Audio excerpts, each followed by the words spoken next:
بسم اللہ الرحمن الرحیم۔ اللہ تعالیٰ نے فرمایا فویل للمصلین الذین هم عن صلاتهم سہون۔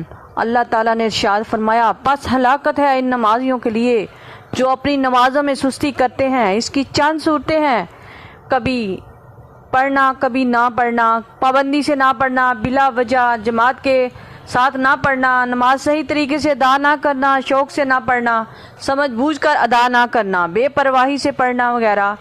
نماز حضور صلی اللہ علیہ وسلم سید دو عالم صلی اللہ علیہ وسلم نے فرمایا جب بندہ صحیح وقت پر نماز پڑھتا ہے تو اس کی نماز آسمانوں کی طرف جاتی ہے اور وہ نورانی شکل میں ہوتی ہے جہاں تک کہ عرش الہی تک جا پہنچتی ہے، اور نمازی کے لیے قیامت تک دعا کرتی رہتی ہے کہ جیسے تو نے مجھے حفاظت سے ادا کیا، اللہ تعالیٰ تیری حفاظت فرمائے۔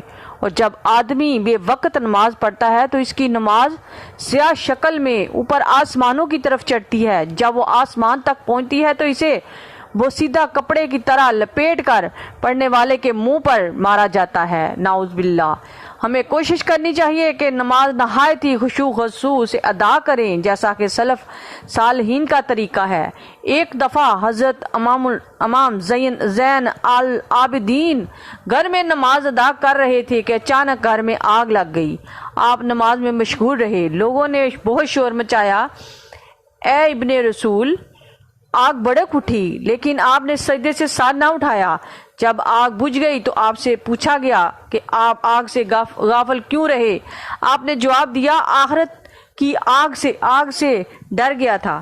جو شخص جان بوجھ کر ایک نماز قضا کرے گا تو وہ دوزخ میں 6000 سال فرعون کے ساتھ رہے گا۔ یہ حضور صلی اللہ علیہ وسلم نے ارشاد فرمایا کہ قیامت کے دن دنیا میں بادشاہی کرنے والا شخص بارگاہ الہی میں حاضر ہو کر عرض کرے گا، اے اللہ تو نے مجھے سلطنت اور حکومت دی تھی، اس کا کام اتنا زیادہ تھا کہ سر کھجانے اور دانت خریدنے کی بھی فرصت نہیں ملتی تھی، پھر نماز کس وقت پڑھتا؟ اللہ تعالیٰ کا حکم ہوگا کہ حضرت داؤد سلیمان علیہ السلام کو بلاؤ۔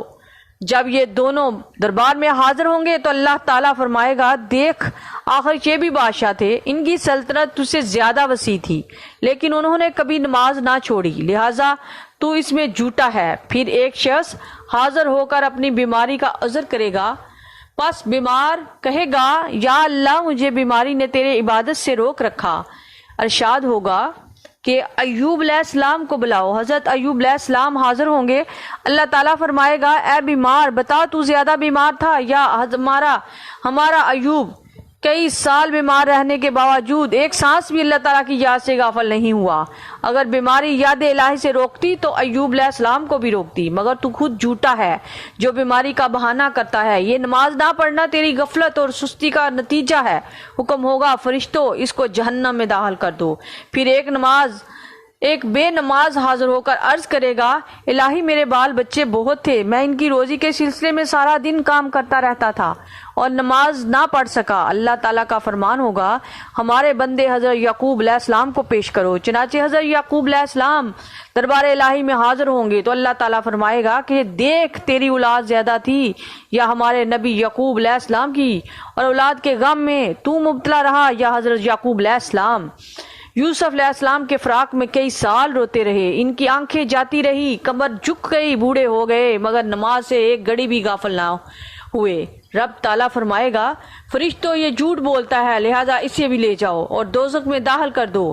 پھر ایک بے نماز عورت بارگاہ الہی میں حاضر ہو کر عرض کرے گی مولا میں اپنے خامد کی فرما برداری میں مصروف رہتی تھی اس لیے میں نماز نہیں پڑھ سکی۔ حکم ہوگا فرعون کی بیوی آسیہ کو حاضر کرو، تو حضرت آسیہ رضی اللہ تعالیٰ عنہ حاضر ہوں گی تو اللہ تعالیٰ فرمائے گا اے بے نماز عورت بتا خامد تیرا ظالم تھا یا آسیہ کا خامد؟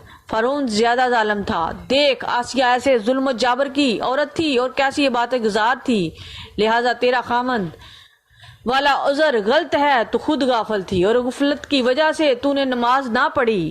حکم ہوگا فرشتوں لے جاؤ اس کو بھی جہنم میں داخل کر دو۔ تو میرے پیارے مسلمان بہن بھائیوں، ہمیں چاہیے کہ جہاں بھی ہوں اور نماز کا وقت آ جائے تو پہلے نماز ادا کریں، بعد میں باقی کام کریں۔ اور حضور صلی اللہ علیہ وسلم نے فرمایا کہ اکیلے نماز پڑھنے سے جماعت کے ساتھ نماز پڑھنے کا ثواب 27 درجے زیادہ ہے، 27 درجے زیادہ ہے، اور کوشش کریں کہ نماز با جماعت ادا کریں، کیونکہ جماعت کے ساتھ نماز ادا کرنے کا ثواب زیادہ ہے۔ یعنی اکیلے نماز پڑھنے سے صرف ایک نماز کا ثواب ہوگا، اور جماعت کے ساتھ نماز ادا کرنے کا ثواب 27 نمازوں کا ہوگا۔ بلکہ بلا عذر گھر میں نماز پڑھنے سے نبی کریم صلی اللہ علیہ وسلم نے منع فرمایا ہے۔ اس لیے ہمیں نماز با جماعت ادا کرنی چاہیے۔ جو آواز سن کر، اذان کی آواز سن کر بلا عذر مسجد میں نہ آئے تو اس کی نماز نہیں ہوتی۔ آخر دعوانا الحمدللہ رب العالمین۔